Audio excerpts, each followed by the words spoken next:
Good morning friends. काल आपण 8वीच विज्ञानमध्ये एक टॉपिक कव्हर केला. त्यामध्ये आपण बघत होतो किंगडम आपले चालू आहे. पहिला किंगडम मोनेरा आणि किंगडम प्रोटिस्टा हे दोन आपण कालच्या व्हिडिओमध्ये बघितले. तर आता आजच्या व्हिडिओमध्ये आपण राहिलेले जे 3 किंगडम आहे, किंगडम फंगी, नंतर किंगडम ॲनिमला आणि किंगडम प्लांट, हे आपल्याला बघायचे. तर बघा, किंगडम फंगी. आता इथं आकृती दिसते. आकृतीमध्ये तुम्हाला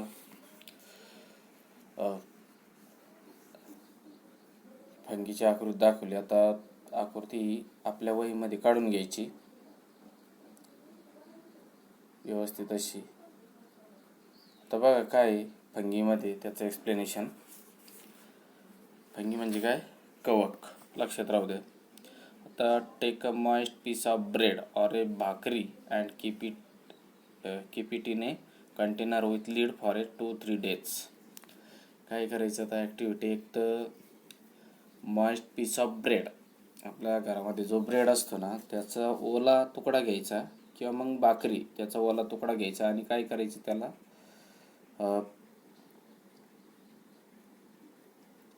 2-3 days इन लीड कंटेनरमध्ये ठेवायचे, झाकून ठेवायचे त्याला 2 ते 3 दिवस. Fine cotton thread like Tufts is found growing on the surface of the bread. 2 ते 3 दिवसानंतर आपल्याला असं बघायला मिळेल का त्यामध्ये कापसासारखे पांढरे तंतू आपल्याला वाढलेले तिथं दिसणार आहे. आणि यालाच काय म्हणायचं आहे? It is known as the fungi. नंतर prepare a temporary mount of few threads. आता यामधली जे पांढरे थ्रेड्स आहे कापसासारखे, ते काढायचे आणि काय करायचे त्यामध्ये दिस टेम्पररी माउंट, त्याची एक आता स्लाईड बनवायची आपल्याला, जी मायक्रोस्कोप जो आहे त्याच्या अंडर आपल्याला तो बघता येईल. Culture observe it under the microscope. आता तुम्हाला ह्या आकृती जशी दिसते त्यासारखी तुम्हाला या कंपाऊंड मायक्रोस्कोप खाली तुम्हाला ते दिसणार आहे. अशा पद्धतीने तुम्हाला तो आकार दिसेल. आणि हेच काय आहे? It is also non as the fungi. आता इन्स्टिट्यूशनल वर्क सांगितले खाली. नॅशनल इन्स्टिट्यूट्स ऑफ व्हायरॉलॉजी तुम्हाला माहिती आहे, व्हायरसचा स्टडी करणारे virology. Pune is involve in research in viruses. पुण्यामध्ये ही इन्स्टिट्यूट आहे, नॅशनल इन्स्टिट्यूट ऑफ व्हायरॉलॉजी. कुठं आहे ती? पुण्यामध्ये. आणि it is involve in research on a virus. This institute has been founded in 1952. कधी स्थापना झाली त्याची? 1952, under the jurisdiction of India council of medical research. अशा पद्धतीने या इन्स्टिट्यूटचं सांगितलं आहे का मग हे जे व्हायरस आहे त्यांचं स्टडी कोण करतं? या नॅशनल इन्स्टिट्यूट्स ऑफ व्हायरॉलॉजी. नंतर आता याचे फंगीचे आपल्याला कॅरेक्टरिस्टिक बघायचे आहेत. बघा, पहिलं आहे these are non green eukaryotic and heterotrophic organism. 3 गोष्टी सांगितल्या. पहिलं लक्षण आहे दीज आर नॉन ग्रीन, त्याचा रंग कसा असतो? हा पांढरा असतो, म्हणजे तो हिरवा असत नाही. म्हणजे हिरवा नाही म्हणजेच काय? याच्यामध्ये क्लोरोफिल ॲब्सेंट आहे. देन युकॅरियोटिक म्हणजे वेल डेव्हलप असा न्यूक्लियस आहे. नंतर हेट्रोट्रॉपिक ऑर्गॅनिझम. आता हेट्रोट्रॉपिक म्हणजेच काय? तो कशावर वाढला आहे? त्या ब्रेडच्या तुकड्यावरती किंवा त्या भाकरीच्या तुकड्यावर, म्हणजे दुसऱ्यावर अवलंबून आहे. So it is known as the heterotrophic organism. हा झाला पहिला हेट्रोट्रॉपिक ऑर्गॅनिझम. नंतर दुसरं आहे मोस्ट ऑफ देम सॅप्रोट्रॉप्स. आता सॅप्रोट्रॉप्स म्हणजे काय? जे डेड बॉडीवर अवलंबून असणारे, म्हणजे डेड बॉडी सडवणारे जे हेवी घटक, त्याला म्हणतो आपण सॅप्रोट्रॉप. ते feed upon decaying organic matter. आणि ते काय खातात? फीड म्हणजे काय? अन्न. तर ते कशावर अवलंबून असतात? डिकेइंग ऑर्गॅनिक मॅटर, जे कुजलेले कार्बनी पदार्थ जे आहेत त्याच्यावर हे अवलंबून आहे. दुसरं त्याचं लक्षण आहे saprotrophs. They feed upon decaying organic matter. नंतर third, their cell wall is made up of tough and complex sugar. आता याचं जे सेल वॉल आहे या फंगीचं, it is made up of tough and complex sugar called chitin. आणि त्या शुगरला काय म्हटलंय? कायटिन. नाव लक्षात ठेवा. फिलिंग द ब्लँकसाठी हा प्रश्न येऊ शकतो. Their cell wall is made up of कशाचा? फंगीचा. लक्षात ठेवा कायटिन. त्या शुगरचं नाव काय आहे? Chitin. Tough their cell wall is made up of tough and complex sugar called as chitin.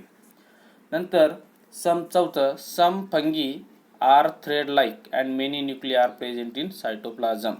आता काही ज्या कवके some fungi are thread like द्वारासारखे असतात and many nuclei are present in cytoplasm. आणि बरेचसे जे न्यूक्लिय केंद्रकीय these are present in to the cytoplasm. आता सायटोप्लाझम आपल्याला माहिती आहे पेशी द्रव, पेशीमध्ये असणाऱ्या द्रवामध्ये. नंतर पाचवं एक्झाम्पल दिले. आता कशा कशाचा यामध्ये समावेश होतो ते सांगितलंय. एक्झाम्पल आहे बेकर्स ईस्ट. आता ईस्ट माहिती आहे ना, जी आपण ब्रेड बनवण्यासाठी त्यामध्ये टाकत असतो बघा, ती ईस्ट. ही मेडिकलमध्ये किंवा एखाद्या दुकानामध्ये आपल्याला ती सहज उपलब्ध होते. It is included in to that fungi.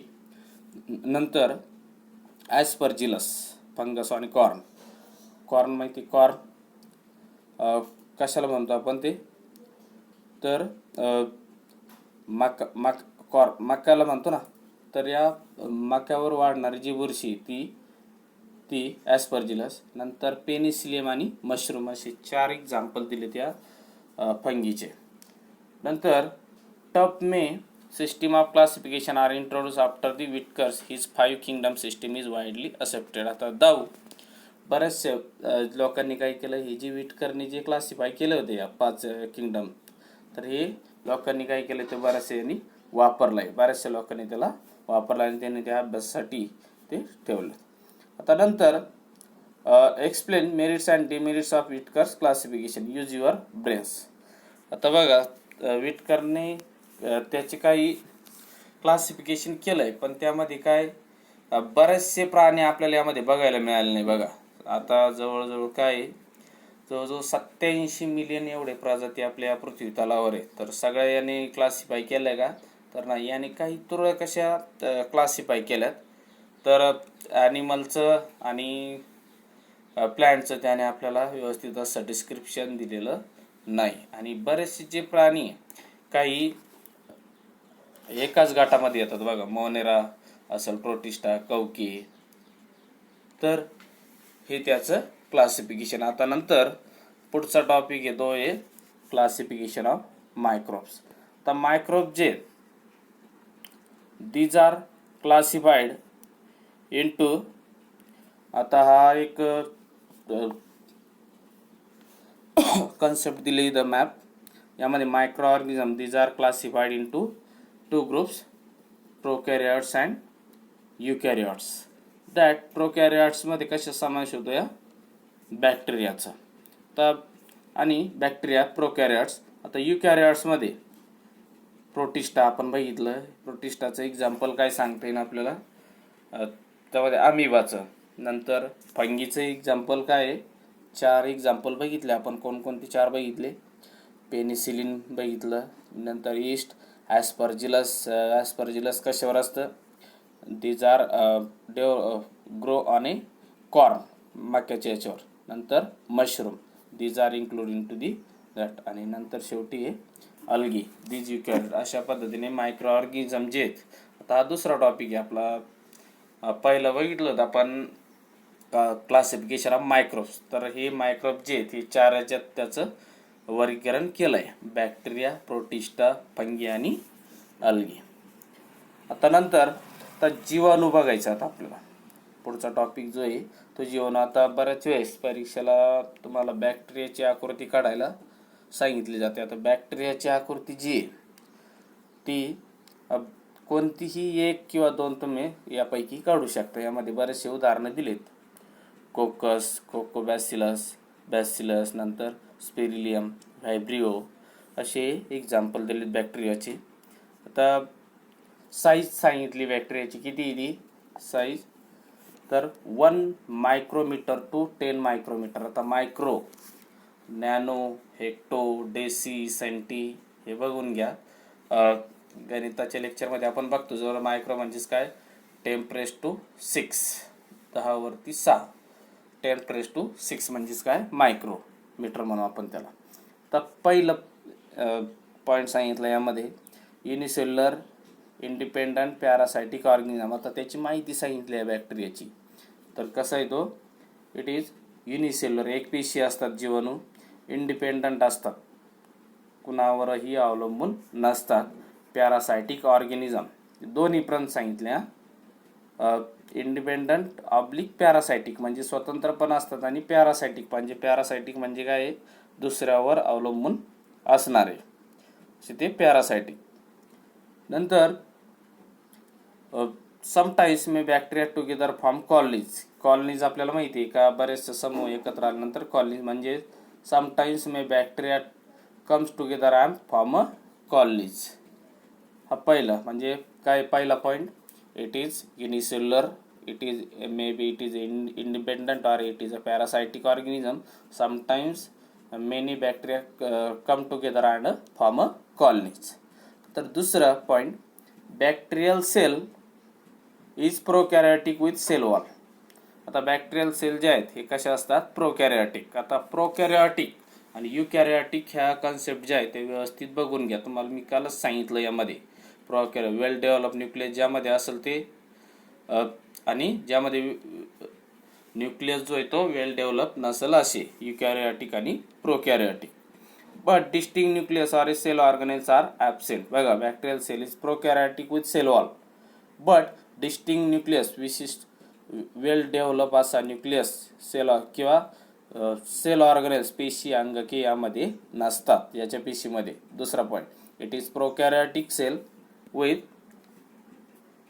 And but distinct nucleus or cell organs are absent. म्हणजे बरेचसे जे पेशी अंगके किंवा मग डिस्टिंक्ट वेल डेव्हलप असा न्यूक्लियस यामध्ये ॲब्सेंट असतो म्हणजे नसतात.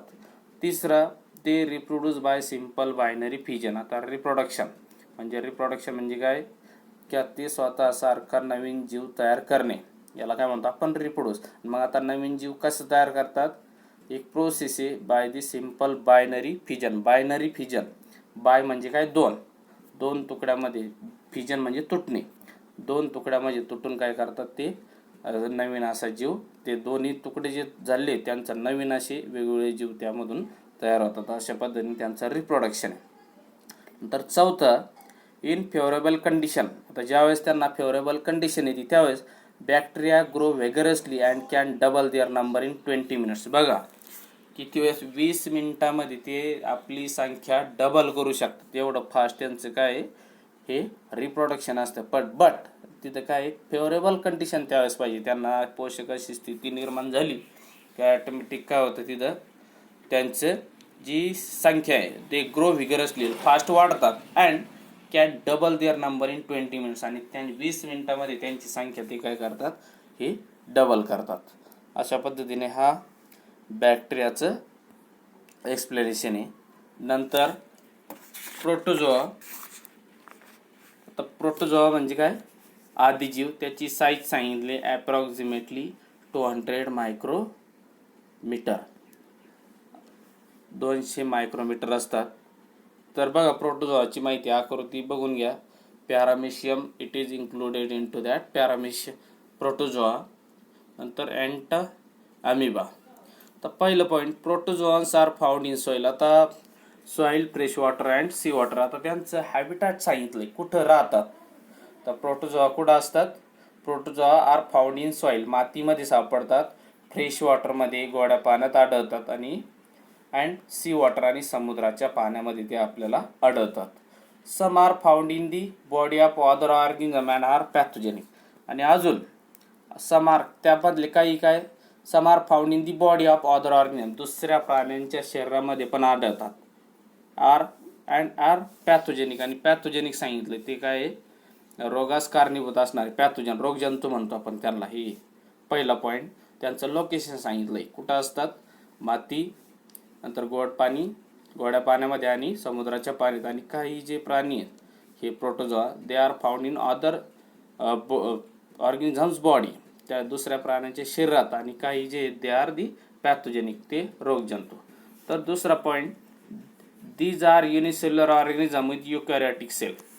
हे एकपेशीय सजीव असतात आणि काय असतात, युकॅरियोटिक सेल, एकपेशीय सजीव आणि दृश्य केंद्रके असतात. तिसरा, there is a great variation in cell structure. आता त्यांचं जे सेल स्ट्रक्चर आहे यामध्ये आपल्याला बराचसा काय बघायला मिळतो, व्हेरिएशन, बदल बघायला मिळतो. Organs of locomotion and modes of nutrition among protozoas. म्हणजे कशात बदल बघायला मिळतो, तर ऑर्गन्स ऑफ लोकोमोशन, हालचाल करण्यासाठी जे अवयव आहे त्यामध्ये आपल्याला बरेचसे प्राण्यांचं त्या या गटामध्ये येणारे वेगवेगळे पार्ट असतात चालण्यासाठी. And mode of nutrition among protozoas. आणि त्यांची जी मोड ऑफ न्यूट्रिशन आहे, खाण्याची पद्धती, थोडक्यात मोड ऑफ अन्न घेण्याचं जे प्रकार आहे यामध्ये आपल्याला we can see many differences in 2 parts.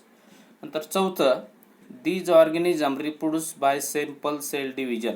आता हे प्राणी जे प्रोटोझोआस, हे जे सजीव, तर हे कसे तयार होतात, ते नवीन सजीव कसे तयार करतात, they reproduce by a simple cell division. तर एक साधी अशी पेशीचं विभाजन होऊन ते काय होतात, ते तयार होतात, अशी प्रोटोझोआ. एक्झाम्पल दिलेत, amoeba, paramecium, free living in dirty water. Dirty water म्हणजे घाण पाणी, यामध्ये काय ते मुक्त राहतात, हे अमिबा आणि पॅरामेशियम. दुसरं आहे अँटामिबा हिस्टोलायटिका कॉजेस ॲम्बिओसिस, हे दुसरं सांगितलं, अमांश होण्यास कारणीभूत. आणि तिसरं आहे युग्लिना, इट इज ऑटोट्रॉपिक. हा दुसऱ्यावर अवलंबून नसतो, तर तो स्वतःचं अन्न स्वतः तयार करत असतो. असे हे 4 एक्झाम्पल दिलेत या प्रोटोझोआचे. मित्र, या प्रकरणावरचं हे 3रं लेक्चर आहे. तुम्हाला जर यामध्ये काही अडचणी जर येत असतील तर तुम्ही कमेंट बॉक्समध्ये कमेंट करून मला ती विचारू शकता. मी माझ्या परीने तुम्हाला शिकवण्याचा प्रयत्न केला आहे. व्हिडिओ जर आवडला तर या व्हिडिओला लाईक करा आणि तुमच्या मित्रापर्यंत तो पोहोचवा. धन्यवाद.